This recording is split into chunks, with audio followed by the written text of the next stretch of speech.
So I have a question for you. How many of you have been to the Antarctic?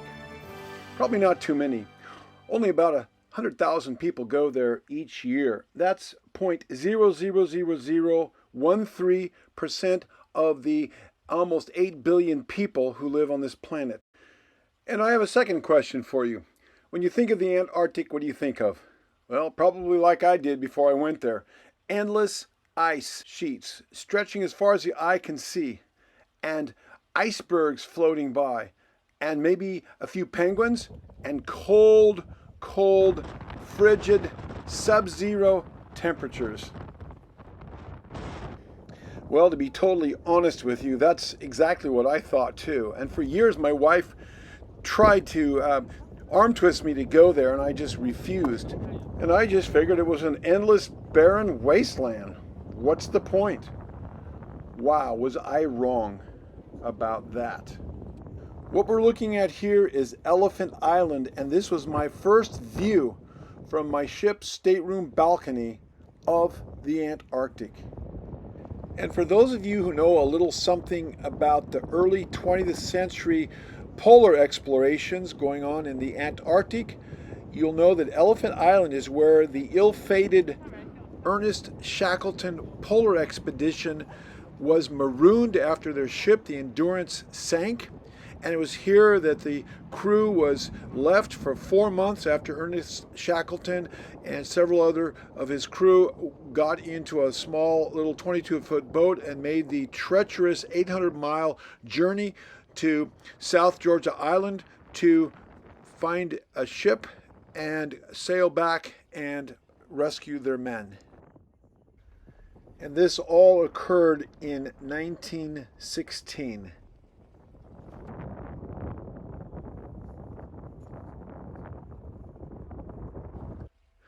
So here are some more views of the majestic and unspeakable beauty of the Antarctic. We're actually looking at the Antarctic Peninsula, and this is in Charlotte's Bay, and we're coming into this bay very early in the morning, about 5 o'clock.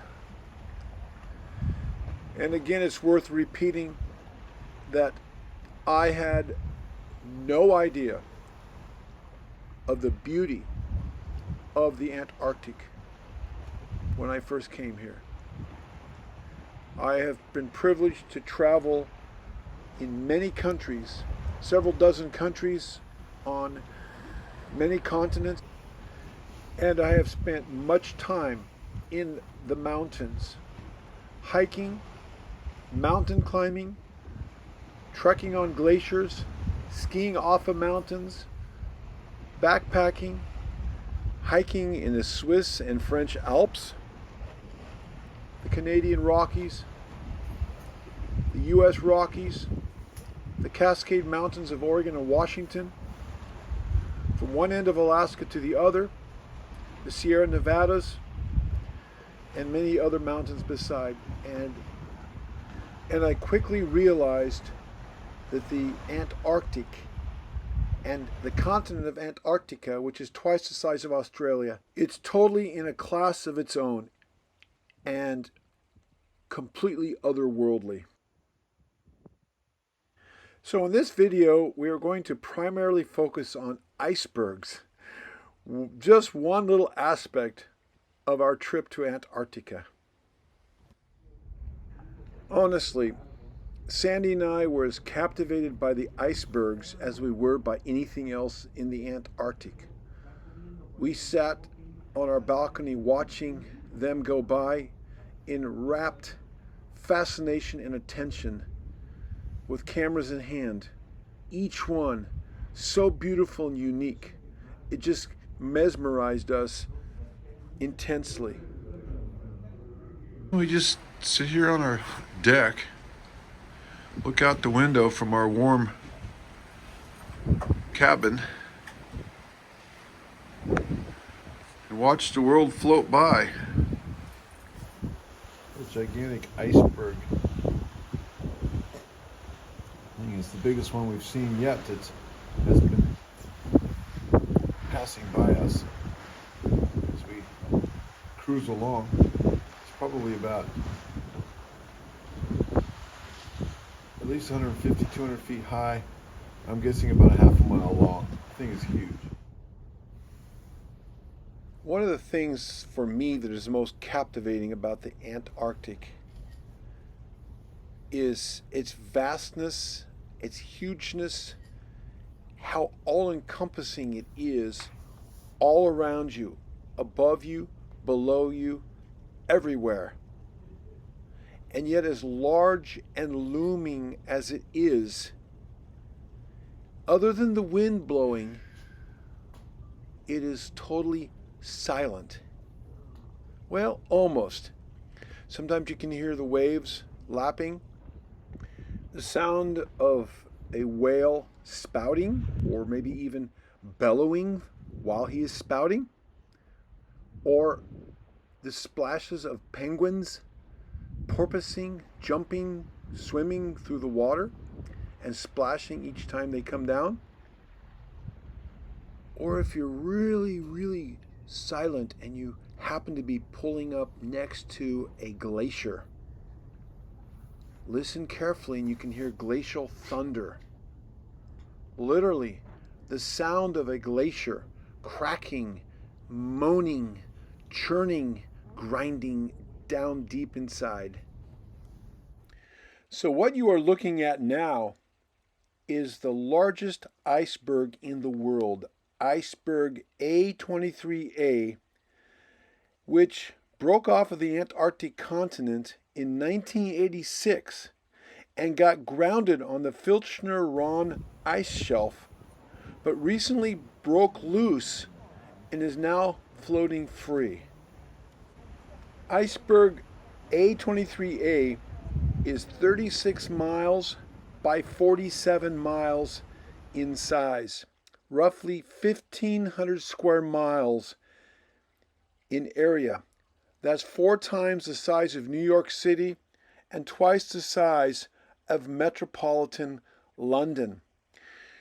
The ice rises up approximately 150 feet above the water and goes below the water about another 1,200 feet. So it's taller by far than the Empire State Building from the very top to the very bottom. And I am shooting this video from the top deck of the ship, about 150 or more feet above the water line. And where the water starts and then the cliff rises up, the face of the iceberg, and then you see above that a white line, that is looking out over the top of the iceberg as far as the eye can see. That is how vast A23A is. So at this point in our voyage, we have come up right against the 65th parallel, which is right against the Antarctic Circle. This was the furthest south our cruise ship was allowed to go on this voyage, according to international regulation. And we're coming upon an iceberg here, this big colossus that some people are nominating as the iceberg of the day. Really interesting, and it's got a little child behind it. It looks kind of like a chip off the old block. We've just come into a whole patch of brash ice. These are ice chunks that have all blown together and form literally a soup. The ship is cruising right through the middle of it, and the wind has swept it all together, and it comes off of these icebergs. They're all around here. You can hear the sound of the ship as it pushes through. And we have these amazing icebergs in the back. Large, colossal icebergs all around us. Another feature of the Antarctic, full of amazing surprises. Listen to the sound of the ship pushing its way through the ice.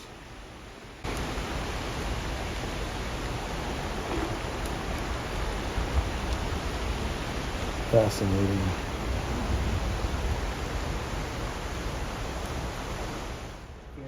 There's some little penguins on an iceberg about 300 feet away from the ship. Little guys, you can barely see them. Oh, one's about to jump in the water. He just jumped in the water.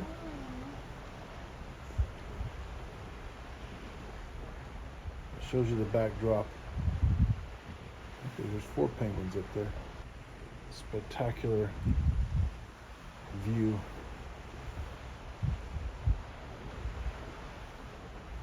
From our balcony. Oh, right next to the iceberg. How cool. Little miniature. Are these the chin strap? The little tiny guys? I don't know, maybe, because they're little. They're different. So, I have to emphasize once again the quietness of this vast continent. The silence is deafening in a certain sense. Many people have never heard silence, especially who come from the city. But all around you is silence. Yet the Antarctic shouts loudly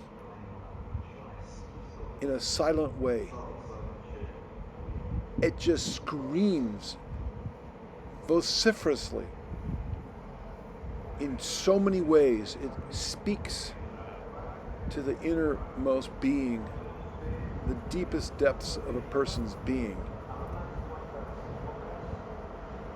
yet without saying a word. Absolutely amazing.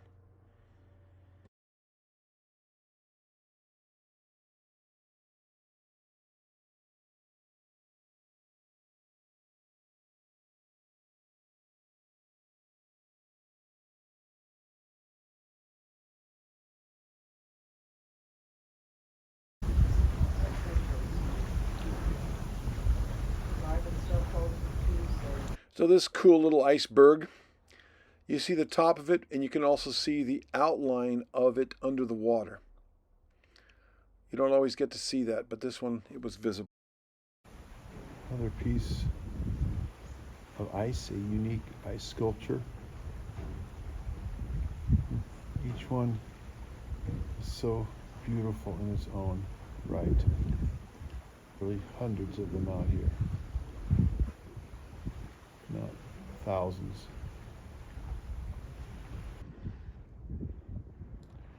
Still sailing out of Charlotte Bay, slowly, gracefully, majestically, quietly, passing one iceberg after another, each one unique.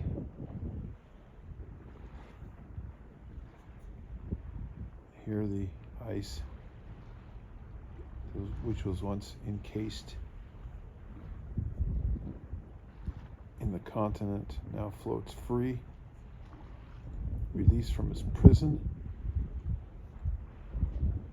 to die a slow death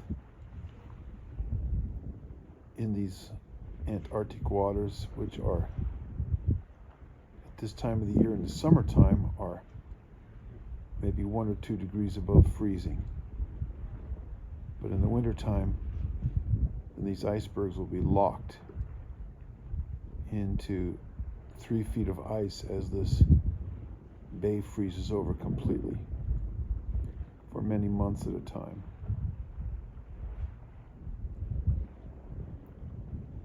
So these icebergs, they once freed from their glacial ice pack, where they've been a part of it for thousands or millions of years, whatever the case may be, and they float free for many, many more years, maybe decades, before they break apart and disintegrate into small and ever smaller pieces that we see, such as what we see floating around here There's a little one right down there. Find it. There, right there. There's a piece of little brash ice right there. It used to be part of something like that, which used to be part of something like that.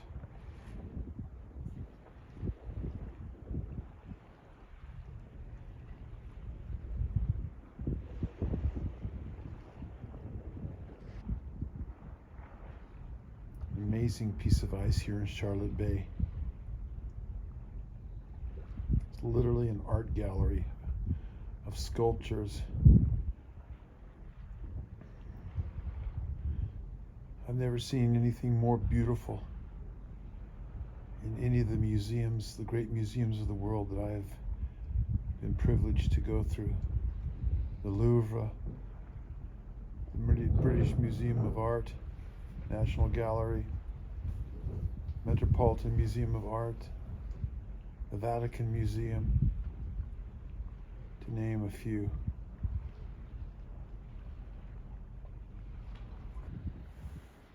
As you can see, the ship is weaving its way through icebergs right now,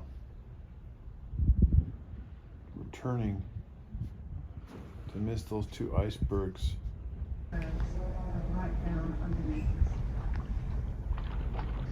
Make no mistake about it, I love Alaska. I've been privileged to make the voyage up the Inside Passage several times. In fact, I'm going to be going back up there again very shortly for that same trip. But make no mistake about it, at least in my mind and in the minds of many other people, Alaska, the Inside Passage of Alaska, is the footnote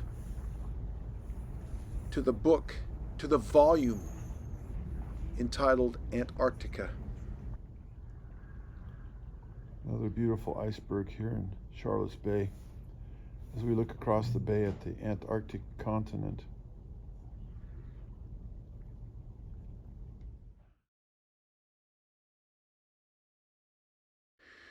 This iceberg still has rocks, boulders on it that fell down from the mountain when it was part of the glacier, and then when it calved off the glacier and became an iceberg, it carried the rocks with it.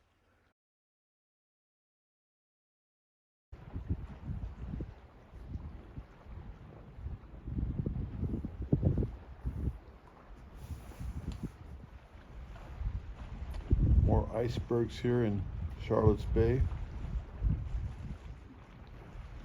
Oh, it looks like it has wings.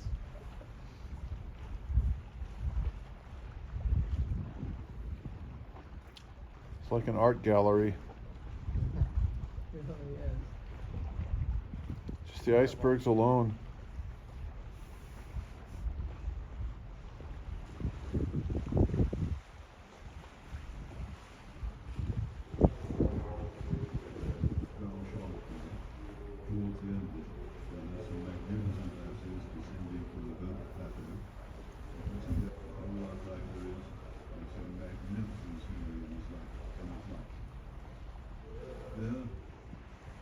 Look at the beauty of that iceberg.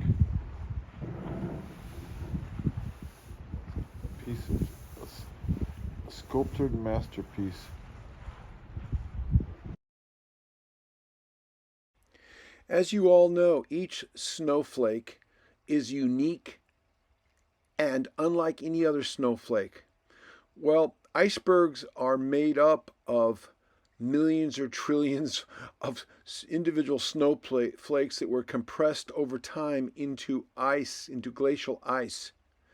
And now each iceberg is unique, unlike any other iceberg, like those individual snowflakes of which it is comprised, turned into ice over time.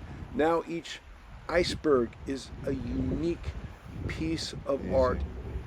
So as we voyaged into, around, and then out of the waters of the Antarctic, we, for hundreds of miles, kept encountering icebergs of all sizes, small, large, and gigantic, all reminders of this glorious continent from which they all originated.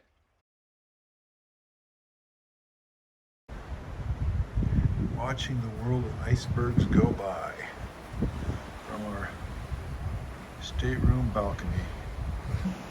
2